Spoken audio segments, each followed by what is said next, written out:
So let me just start with some comments about the more secular aspects of inflation. The world has changed. I think, all of us through our careers have been fortunate to enjoy a pretty steady state over the last 3 decades or so. But the world has changed, and let me just touch on what has changed.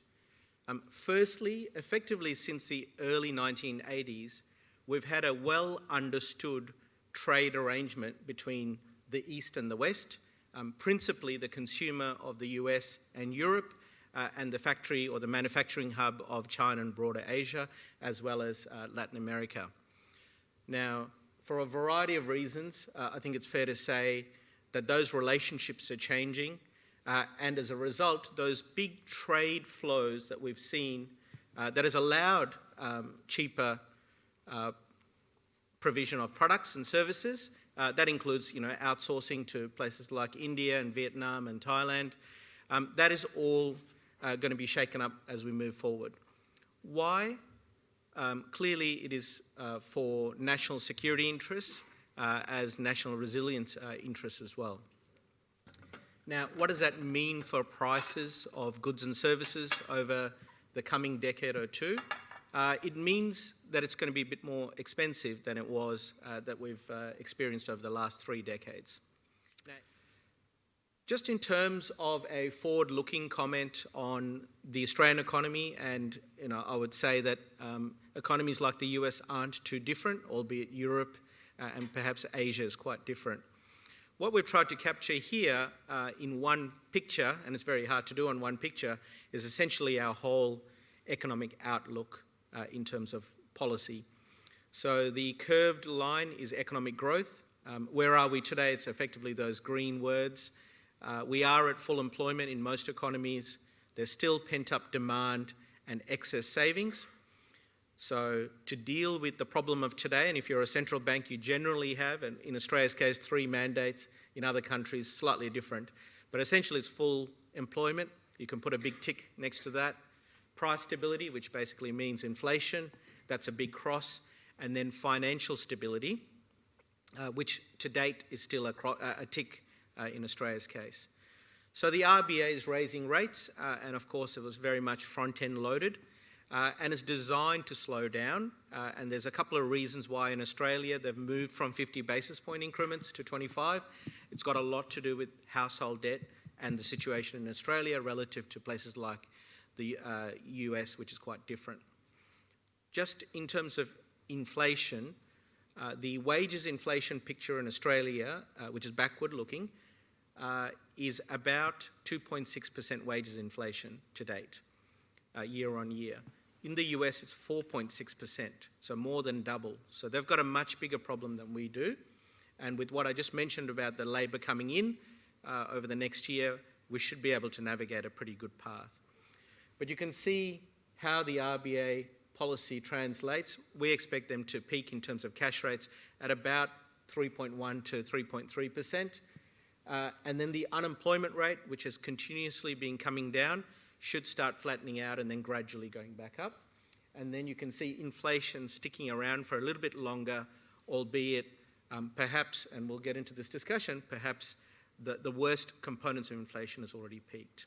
Inflation. So I guess inflation affects all of us, but ultimately what really matters, in my view, for investment returns and asset allocation isn't so much inflation per se, but rather how central banks react to it, especially in an inflation targeting regime.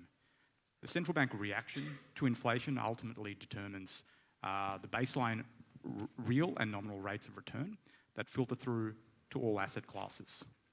Now, inflation globally has forced central banks around the world to tighten policy quite aggressively. And the bond market has really had to, I guess, digest a much more aggressive path for future interest rates. And that's resulted in basically historically large drawdowns across bond indices and several bond funds. And this is all in order for central banks to basically manage inflation expectations and keep them anchored. But there is actually a flip side to this repricing across fixed interest that we've seen. And it's been broad-based. It hasn't been just been traditional government bonds. It's also been inflation-linked government bonds through much higher real yields on the back of financial conditions tightening. And it's also been, we've also seen wider credit spreads as corporate bonds have also reacted to the greater macro and policy uncertainty, higher interest rate volatility, as well as just general increase in risk aversion and a deterioration in global liquidity. But this repricing, the silver lining of this repricing is that the baseline rates of return, both nominal and real, on traditional defensive assets, and the safest of defensive assets, that is cash and government bonds, are now better than they've been in several years. And fixed income, as an asset class, for the first time in some time, is now a meaningful source of income and potentially also portfolio diversification. And if you do believe that central banks will have their way in that they will be able to sufficiently destroy nominal demand, which is the main lever they have to pull, then defensive assets are arguably much more attractive relative to growth assets, at least, compared to 12, 18 months ago. There, where clearly the fiscal impulse is turning down, so the fiscal support from the pandemic has been withdrawn. I think discretionary spend is going to be pressured. I mean, good God, Jay's paying $5.90 for a coffee. I don't think he's going to have much money to spend on much else. And real wages are down. And furthermore, I think there's going to be a negative wealth effect. You guys manage people's retirement nest eggs. In real terms, that's been hammered. And of course, Australia, we've got a very interest rate sensitive housing stock with variable rate loans. I think where it gets interesting for inflation moving forward is on the supply side. There's a panel on geopolitics next. So I won't steal their thunder, but we're clearly in an economic war with China and Russia. And if you read Putin's speeches, he talks about the economy of real assets versus the economy of intangible wealth, the economy of imaginary wealth. And essentially in the West, we've deindustrialized. I mean, the fall of the Berlin Wall brought the largest commodity producer in the world into the global economy. China joined the WTO in 2001. If Russia's on a path to become a pariah state and we're going to cut that off from the Western world, and we no longer trust China and we're going to have to reorganize supply chains, that's going to take capital. But the problem is in the West, our capital cycle is being majorly focused on intangible assets. Huge amounts of money is poured into tech. Not much money has poured into the real economy, manufacturing, materials and energy. I know a few guys that used to run BHP, and they freely admit that they wasted billions of dollars in the last commodities boom. They thought it was going to continue forever, and so there was an aversion to spend on capex to produce expand capacity.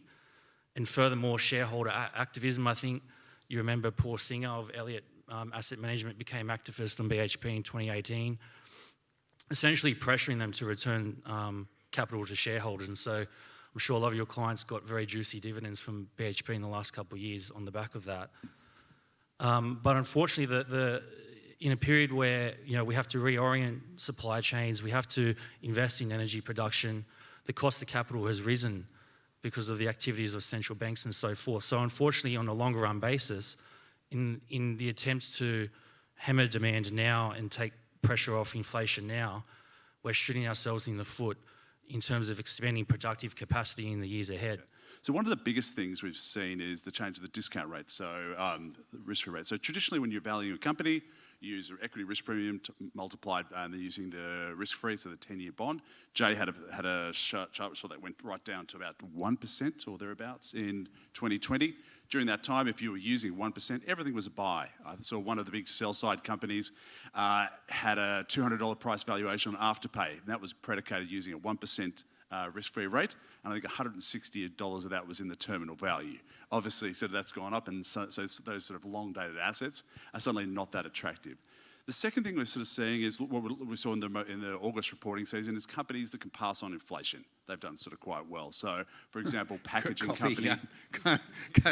Coffee vendors, for Coffee example. vendors, yeah. So, for example, Amcor passing on their inflation, passed on, I think, $1.2 billion in rising resin and aluminium price. Transurban, which many of you use today, and I use a lot in Sydney, every 1st of July, couple of click, it goes up by inflation, no problems there. However, other companies, for example, ASX or Woolworths, what we saw in that August reporting, they're having a lot of trouble passing on inflation, input prices going up, and so their margins were sort of squeezed.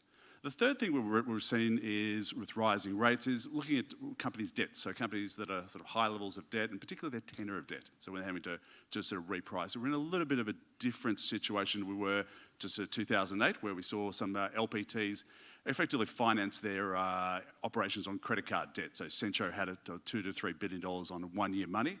So seeing that flow through to companies' sort of bottom lines.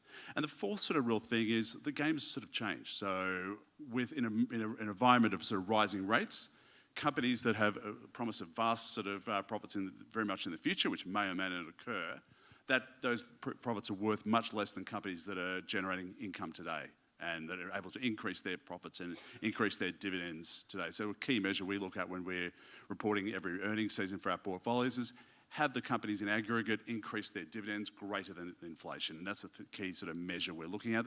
So ultimately, we do those high growth sort of concept stocks, sexy stuff, it's going to be more and more out of fashion. And what's going to be more in fashion is companies that can pass on inflation and grow their earnings, particularly grow their dividends greater than inflation. And that's a key sort of measure. So I think the game's sort of changed, working a bit better for my sort of stocks. But what worked for the last 5 years is probably not going to work in the future.